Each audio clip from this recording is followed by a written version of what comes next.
केदारनाथ मंदिर का इतिहास जानिए। कैसे हुई केदारनाथ मंदिर की उत्पत्ति। क्षेत्र की भूमि पर 18 दिनों तक लड़े गए महाभारत के भीषण युद्ध के सभी रिश्तों की बलि चढ़ गई थी।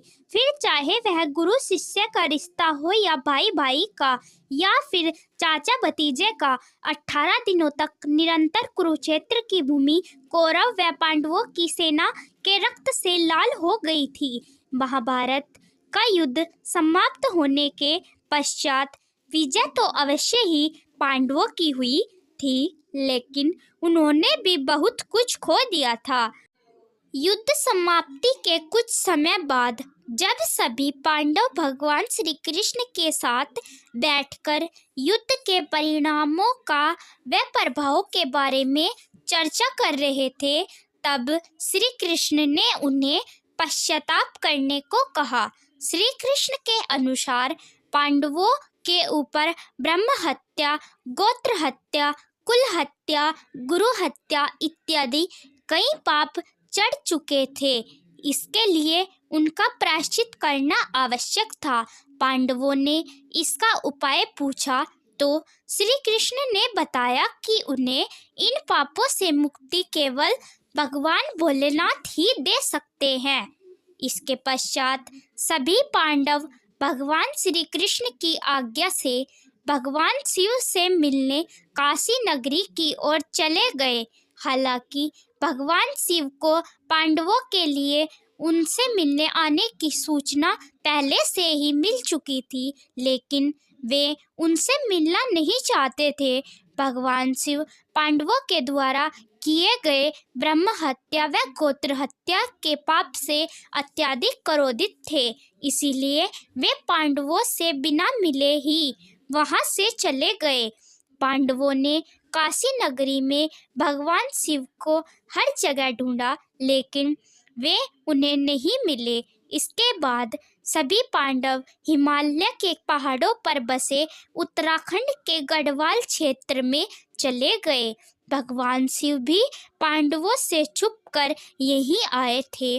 जब भगवान शिव ने पांडवों को अपने पीछे पीछे गढ़वाल क्षेत्र की ओर बढ़ते हुए देखा तो उन्हें इसका एक उपाय निकाला। वहां पहाड़ों के बीच कई पशु घास के मैदान में चर रहे थे। भगवान शिव उन पशुओं के बीच में गए और बैल रूपी अवतार ले लिया ताकि पांडव उन्हें पहचान न पाए। गढ़वाल के पहाड़ों पर भी पांडवों ने भगवान शिव को हर जगह ढूंढा, लेकिन वो उन्हें नहीं मिले। अंत में महाबली भीम को एक उपाय सूझा और उसने अपना शरीर पहाड़ों से भी बड़ा कर दिया। उसने अपना एक पैर से एक पहाड़ी पर, दूसरा पैर दूसरी पहाड़ी पर टिकाया और गहनता से महादेव को ढूंढने लगा। भीम के विशालकाय रूप को देखकर पहाड़ों के सभी पशुओं में हलचल पैदा हो गई और वे इधर उधर भागने लगे, लेकिन एक बैल अपनी जगह पर स्थिर खड़ा रहा। उस बैल पर भीम के विशालकाय रूप का कोई प्रभाव नहीं पड़ा। यह देखकर भीम समझ गया कि यही बैल महादेव का रूप है, जो बैल का एक अवतार लेकर हमसे छिप रहे हैं। महादेव को भी पता चल गया कि भीम ने उन्हें पहचान लिया है। यह देखकर वे बैल रूपी अवतार के साथ धरती में समाने लगे। भगवान शिव के बैल अवतार को धरती में समाते देख भीम तेजी से उनकी ओर लपका और बैल की पीठ अपने दोनों हाथों से जकड़ ली।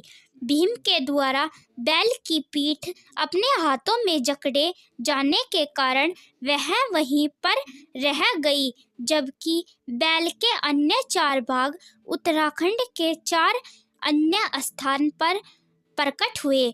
उन्हीं स्थलों पर 4 अन्य केदार हैं। इनमें भगवान शिव के बैल रूपी अवतार का मुख रुद्रनाथ में, भुजाएं तुंगनाथ में, नाभि महेश्वर में, जटाएं कल्पेश्वर में प्रकट हुई थी। इन्हीं 5 जगह को सम्मिलित रूप से पंच केदार के नाम से जाना जाता है। भीम के द्वारा भगवान शिव के बैल अवतार की पीठ पकड़े जाने के बाद वह वही रह गई थी। जब उन्हें बैल के बाकी 4 अंग 4 अन्य स्थानों पर प्रकट होने का ज्ञान हुआ, तब उन्होंने शिव की महिमा को समझ लिया। इसके बाद पांडवों के द्वारा ही इन 5 जगहों पर शिवलिंग की स्थापना कर दी। शिव मंदिरों का निर्माण करवाया गया। इससे भगवान शिव सभी पांडवों पर अत्यधिक प्रसन्न हुए और उन्हें सभी पापों से मुक्त कर दिया। हालांकि इसके बाद पांडवों के पोते जन्मेजय ने केदार मंदिर के निर्माण को और आगे बढ़ाया और यहाँ आम लोगों को पूजा करने की अनुमति प्रदान की। इसीलिए केदारनाथ मंदिर के निर्माण में जन्मेजय का भी योगदान था। समय के साथ पांडवों द्वारा बनाया गया यह मंदिर जर्जर हो गया व कई जगह से क्षतिग्रस्त हो गया। फिर जब भारत की भूमि पर आदि शंकराचार्य ने जन्म लिया, तब उनके द्वारा संपूर्ण भारत भूमि की पैदल यात्रा की गई व चारों दिशाओं में 4 धाम की स्थापना की गई। तब आदि शंकराचार्य ने ही इस केदार मंदिर का पुनः निर्माण करवाया था, जिसे आज हम देखते हैं। इसके बाद अपने जीवन के अंतिम समय में आदि शंकराचार्य ने इसी केदारनाथ मंदिर के पास ध्यान लगाया था, वह समाधि ले ली थी। उनकी समाधि आज भी केदारनाथ मंदिर के पास ही स्थित है। फिर 10वीं से 13वीं शताब्दी के बीच कई भारतीय राजाओं ने मंदिर का जीर्णोद्धार करवाया था। हालांकि सन 2013 में आई भीषण प्राकृतिक आपदा के बाद केदारनाथ मंदिर के आसपास के ढांचे को बहुत क्षति पहुंची थी। इस प्राकृतिक आपदा से आदि शंकराचार्य की समाधि भी बह गई थी। इसके बाद भारत व उत्तराखंड की सरकारों के द्वारा केदारनाथ धाम आदि शंकराचार्य की समाधि व उनके आसपास के स्थलों को पुनः ठीक करवा दिया था और उसे नवीन रूप प्रदान किया। यदि आपको यह पौराणिक कहानी अच्छी लगी तो प्लीज़ इसे लाइक करें, शेयर करें और कमेंट बॉक्स में हर हर महादेव अवश्य